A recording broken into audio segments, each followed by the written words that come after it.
Happy holidays. Hope you guys enjoyed some good food, some family. My message to the team post game was it stinks to lose. I'm hurting right now, and you start rewinding some plays that maybe could have gone different ways, some calls you made that didn't end up well. And I'm sure the guys are doing the same thing. It stinks to lose, but you can feel the improvement, and our job as a coaching staff is to help these guys get better every day, individually and collectively as a team. I know it hasn't shown up in the results yet, but if we play the way we played the past two games, we're going to win a lot of games in the ACC. And the improvement is there from where we were a few weeks ago in that 5-game stretch to where we are now. To me, is two completely different teams. We have some fight to us. We have some competitive spirit. We have a bend but don't break mentality of they're going to go on some runs. Our communication has been much better, both on and off the court, and our connectivity and our togetherness as a team has improved vastly. With that being said, Duke is a really good team. They put you in a lot of tough spots. There's a lot of challenging spots in terms of the game plan. We obviously had a game plan to try to slow down Boozer, the nation's leading scorer. He's an unbelievable player. He does all the little things to help you win games. He's going to make probably hundreds of millions of dollars playing the game of basketball, similar to the last team with Caleb Wilson.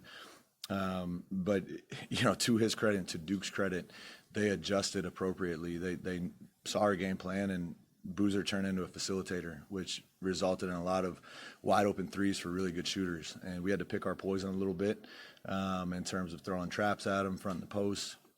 And obviously other guys, particularly Isaiah Evans tonight, stepped up and hit a ton of big shots throughout the game. So credit to John. I'm a big fan of John's. He's, as a player and as a coach, he's about the right things.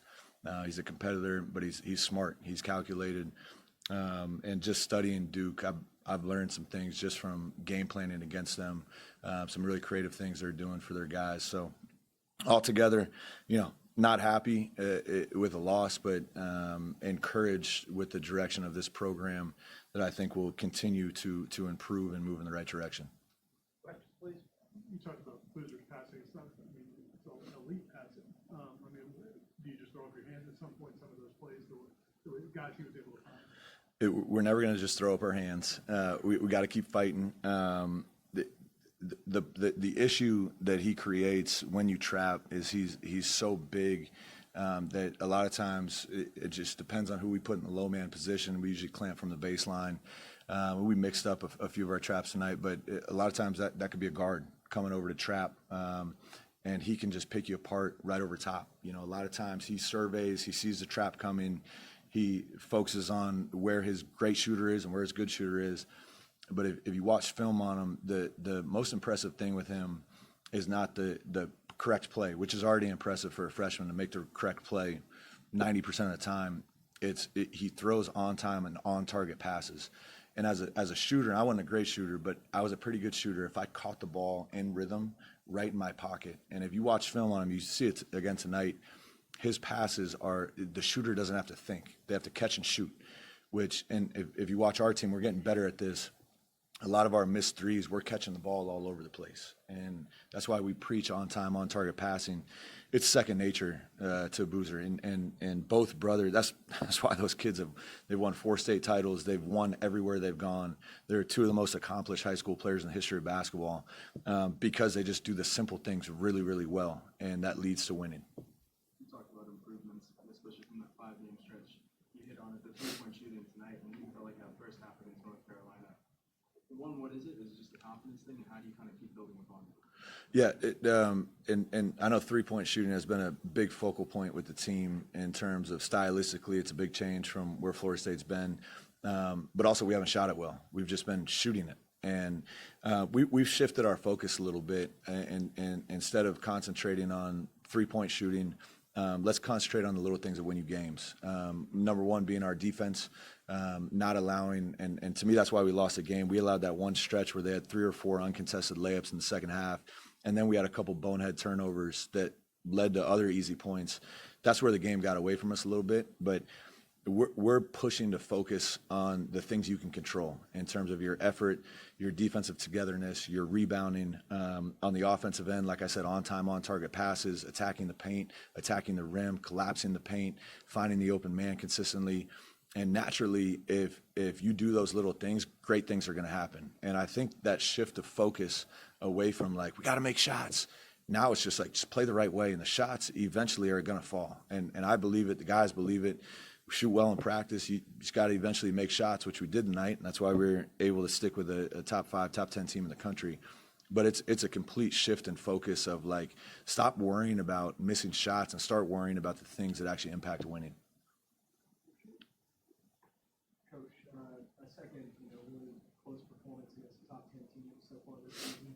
What does it say about this team that some of their strongest performances have come in those matchups and where they can get to? Yeah, it was a really nice play by the ACC to welcome me into the conference by back-to-back games against Carolina and Duke. So thank you, Commissioner Phillips, and whoever does the schedule for that. But I love a challenge. I love a good challenge. I love playing the best teams in the country. To me, again, you can be result-oriented, which naturally a lot of us are in this business because it's our livelihood, and you have to win games or you can't feed your kids anymore. Or you can be, process-driven, and that's what we've tried to focus on. Again, big picture-wise, we have to build this program, and we have to be creative in the way we do it. And so, to me, you focus on the little things that, again, lead to winning. And that goes not only coaching this basketball team, but leading this program in terms of the way we recruit, the way we communicate, the way we engage our boosters. Because if you just focus on the wins and losses, at times those stretches can demoralize you, and you lose focus on what's actually important in building a program. But to your point, to do it against two of the top teams in the nation, again, I don't feel good about the result, but I feel good about what we're building, and I feel good about the process and our improvement. How valuable, we saw it today, the impact on the court, how valuable has Chauncey been as a guy who's gone through the ACC, who knows, like being a key rotational player on the ACC team, how valuable is that been? Yeah, we discussed, because we had some extra time over the break, and these guys haven't been in class with the break, so we've had some extra time to have some really good dialogue with our guys. And the biggest thing for Chauncey and Kobe and really most of our seniors, like, we can't be a good team without their production. You guys know me, I'm pretty black and white. We need Chauncey's production for us to have a chance in big games, and really for us to have a chance in any game. We need him to produce. And there was a stretch there against, I think it was Dayton and UMass, where it was back-to-back games, and tough losses, that he didn't show up, and he had, I think, 0 points and 1 rebound and 2 points and maybe a rebound or 2, and we can't win basketball games with one of our main players doing that. And so we had a lot of dialogue. It's not an obligation. It is a privilege to have that amount of impact on a team. And you shouldn't feel pressure. You should feel like, I'm so good that if I don't come play, we have no chance. And that goes for a couple of our guys. But Chauncey has done such a good job kind of flipping his mindset of again, stop worrying about, my shooting, and start worrying about all the little things that lead to winning. And he's done such a good job, and now you can tell he's playing with much more freedom mentally, because there's not so much pressure on, like, I have to make every shot. It's like, no, you're a good basketball player. You average almost 10 points a game on a 29-win team last year. And I think if he plays the way he played tonight, he doesn't have to score 22 every night, but just playing with that freedom and that aggressiveness, we're going to win a lot of games, and he's going to have a big part in that. Coach, how do you feel moving forward into the rest of ACC play after, you already mentioned, like, sort of front-loading the 2 top dogs of the conference? Yeah, I'm probably a little delusional. I go into every game thinking we're going to win, and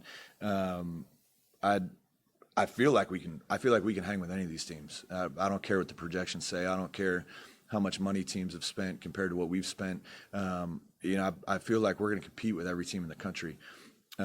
Again, based on our improvement as a team and the confidence I have and our togetherness right now, I think we're going to win every game from here on out. And you can call me crazy, but until we don't, that's going to be my mindset. And we're going to do the little things and the hard work and the grittiness to get those results. It's not just about, hey, I want to win and I think I'm going to win. It's about doing all the little things that lead to winning.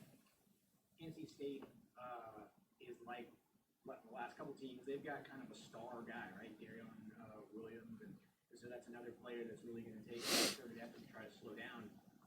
Not asking you to give away your NC State game plan, but just holistically speaking, do you think it's easier to try to focus on slowing down one player and make the others beat you, or let that guy get his and stop everybody else? Yeah, that's a good question. Right now, we don't have an NC State game plan because I haven't watched any film on NC State. I've seen him play a couple times on TV. I had the game on in the locker room before this game, so I got to see him a little bit tonight. I know it was a tough loss for him today. That's a good question. It takes a lot of studying to figure out which direction you're going to go. You can kind of throw all your ammo at one guy and hope that other guys don't beat you. Similar to what we did the past 2 nights with Caleb Wilson and Boozer. Obviously tonight we got burned a little bit. Kid had 28 points on 6 for 14 from 3. If I line this game up again, I would probably run the same game plan back just because we were in the game and like I said, we handed them, I'd say probably 6 to 8 possessions in the second half on both sides of the ball with uncontested layups, with turnovers, not executing a couple plays out of timeouts. But I thought it was a pretty good game plan. Now, depending on who the supporting cast is, and again, I haven't studied a ton of NC State, those are things you have to weigh. Okay, if we throw pretty much everything on our defense, 5 guys trying to stop this one guy, how many other weapons do they have that you feel confident they can't burn you? And that's kind of the weight of it. But every game takes a life within its own, and every game has a different scouting report. The basics remain in terms of what we want to take away defensively, how we want to guard, our connectivity, our communication, and then offensively, trying to play with a certain amount of pace, trying to create open and efficient shots, trying to attack the paint, attack the rim, get to the foul line. Those things, regardless of game plan, strategy, and tactics, will remain game to game. You guys had so many guys step up in different moments. I mean, even early on, Martin, the way he was playing early on before he got in foul trouble. Just keep the mindset of this team. Like, are you happy with where you guys are at right now in terms of competitive mindset? Yeah, I think we're at the best we've been since this group has been together in terms of our compete level, which is what it's going to take. We're not, and I love our guys. I think we have a lot of talent.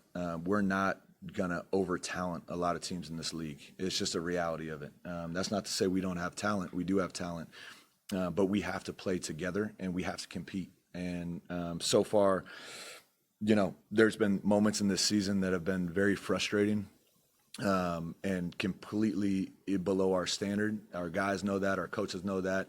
If you have eyes and watch us play, you probably know that. There was a stretch there that we got away from, any sort of winning basketball. I think we've moved in the right direction, and now, it's hard to judge with the results, but we're probably in the best place we've been in terms of competing together as a group.